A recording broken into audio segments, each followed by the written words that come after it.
sólido, certo? Eu estou dentro de uma cavidade de controle cheia de cargas isoladas, certo?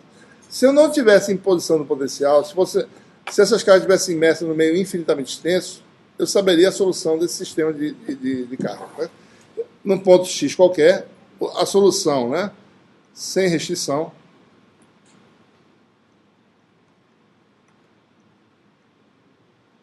seria o quê? Potencial num ponto X qualquer igual a soma, né, dos potenciais das cargas elementares. De igual a 1 até n, são n cargas, QI sobre 4π epsilon, né? Como eu repito, né? O meio é infinitamente extenso, a permissividade é epsilon, né? X menos xi. Tá? O método das imagens consiste em determinar se é possível obter, né, cargas chamadas cargas imagem, certo? Cargas fictícias, que eu vou juntar ao meu problema e tentar, com essas cargas, forçar que o potencial dê φ de sigma na superfície. Ora, essas cargas sendo fictícias, elas não existem na região real, certo? No mundo real aqui. Se eu colocar uma carga aqui dentro e inventar uma carga, a presença de uma carga aqui dentro, eu estou violando o meu problema original. Então, as cargas imagem, se eu conseguir descobrir, elas vão estar fora dessa região. Então, é algo fictício. Eu invento isso aí. Suponha que eu faça um problema paralelo. Eu descubro essas cargas, seus valores, suas posições, certo? Então, você tem aqui fora um grupo de cargas de imagem. Digamos que eu tire meu condutor, preencha isso com epsilon e bote cargas adicionais no problema, fora da minha região real, certo? E essas cargas, cada uma eu descubro a sua localização e seu valor. Então, você tem aí uma carga imagem, é Q maiúsculo, né? J, XJ. O número de cargas de imagem não necessariamente é igual ao número de cargas originais, certo? Eu posso ter aí M cargas de imagem. Né? Então, se eu descobrir essas cargas de imagem, seus valores, né, e juntar as cargas, quer dizer que o potencial aqui dentro, certo, seria dado pelo potencial das cargas reais, mais o potencial das cargas de imagem. Certo? Porque lembre-se, o problema que eu quero resolver é aqui dentro. Certo? Então, o potencial psi, chama potencial com a adição das cargas de imagem, seria potencial original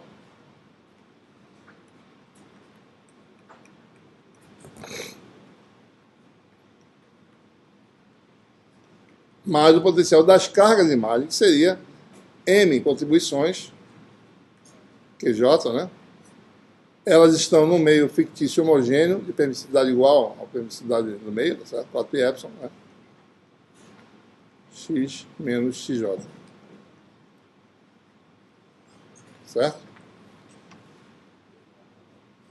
Então, é possível isso acontecer, certo? Bom, essa função psi, né?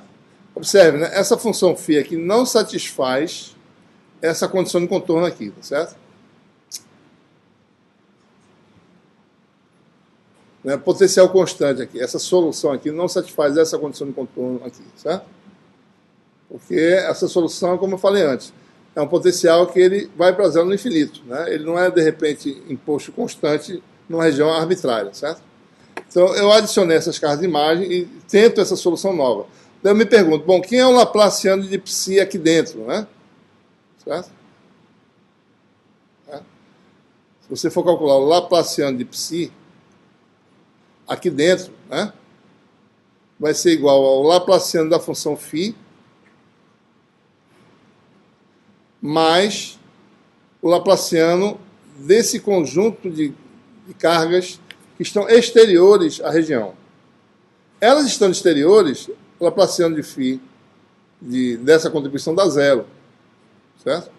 Só daria não nulo se tivesse carga dentro da região, carga fictícia dentro da região. Tá? Tá? Então, mais zero, ou seja, mais zero. Então é igual ao laplaciano de φ, certo? Tá? O laplaciano de φ é a densidade de carga associada às cargas originais. Né? O laplaciano de φ é a densidade de carga que diz quem são essas cargas discretas em cada ponto. São funções delta, né? Ele não vai entrar nesse detalhe, mas rigorosamente seriam funções delta de Dirac. Então, o laplaciano dessa função psi construída é igual ao laplaciano da função φ, certo? Que é a distribuição potencial dessas cargas que estão aqui dentro, certo? Mesmo laplaciano. E a segunda condição é a seguinte: eu descobri a posição e valor dessas cargas tal que o potencial nessa superfície seja o potencial especificado φ de sigma, certo? Então, a função que eu construí, ela, por definição, ela é dessa forma, ela tem laplaciano igual à minha função φ, certo? Você não violei o problema original, tá certo? E a segunda propriedade, que é a psi na fronteira, eu deveria, talvez, para vocês não se confundirem, isso aqui não é φ de sigma não, tá? Isso aqui é outra coisa. Deixa eu apagar isso aqui.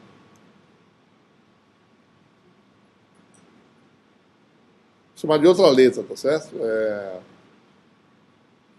chamar de V, tá? Potencial é V, pode ser uma função, pode ser uma constante, tá certo? Potencial é V, né? Então, por definição, eu descobri as localizações e valores dessas cargas animais tal que a função combinada dV na superfície, certo? Então, por definição, psi de sigma igual a V. Ora, então, pelo teorema da unicidade, né, essa solução é a solução do problema. Então, se eu descobrir um grupo de cargas discretas, certo? Que junto com as cargas originais satisfaz a condição do contorno, então eu estou resolvendo o problema original. Laplaciano da função psi, da densidade de carga das cargas que estão no mundo real, tá certo? Do lado de dentro, e psi na fronteira é o potencial V. Porque, por definição, por construção, né, eu descobri as cargas e seus valores, as cargas animais e seus valores, impondo que o potencial desse V na fronteira, certo? Então, esse é o método, né? Descobrir se tem cargas animais e suas localizações. Aí você resolve o problema, certo? Ok? Vou fazer um problema simples aqui e mostrar como isso funciona. Tá? É claro que a gente não começa com várias cargas, né? Começa com uma só. Tá? Pode ser que essa uma carga tenha uma imagem, pode ser que essa uma carga, dependendo de como é que é a fronteira, tenha várias imagens, pode ser que ela tenha um número infinito de imagens. Certo? Eu vou mostrar algumas situações aqui. Tá? Mas se você começa com uma carga só. Então, esse problema que eu acabei de falar é chamado problema interior, né? Porque o potencial está determinado numa região confinada, certo? Esse é o problema chamado problema interior. Poderia ter um problema semelhante, problema exterior, né? Suas cargas estão do lado de fora, digamos assim, né? Bom, se você fechar no infinito, você sempre está dentro de alguma coisa, né? Mas vamos esquecer essa possibilidade. Você pode estar no exterior de um condutor, né? Tem aqui um condutor, tá certo? O potencial, digamos, é constante, né? Nesse condutor. Esse aqui é um condutor, certo? Você tem algumas cargas aqui fora, né? Então, na realidade, você está do lado de fora do condutor, certo? Eu tinha uma cavidade que do lado de fora é condutor. Agora tem um condutor sólido, ou uma caixa condutora, o que quer que seja, eu estou do lado de fora, certo?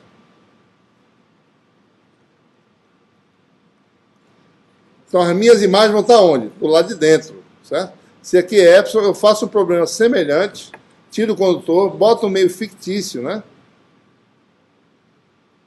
Epsilon aqui dentro, e as minhas cargas de imagem vão estar aqui dentro, QJ, XJ. Tem que estar dentro, porque senão eu estaria no mundo real, eu estou no mundo virtual, estou do lado de dentro, certo? Que é o exterior da minha região real, que é o interior do condutor, tá? Então, tira o condutor, bota esse meio fictício aí. Então, vamos fazer um exemplo, né?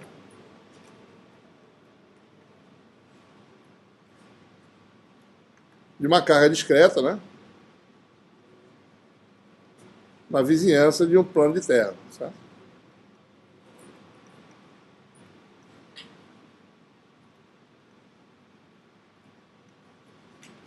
Precisa de um condutor, né? Em outras palavras, tá?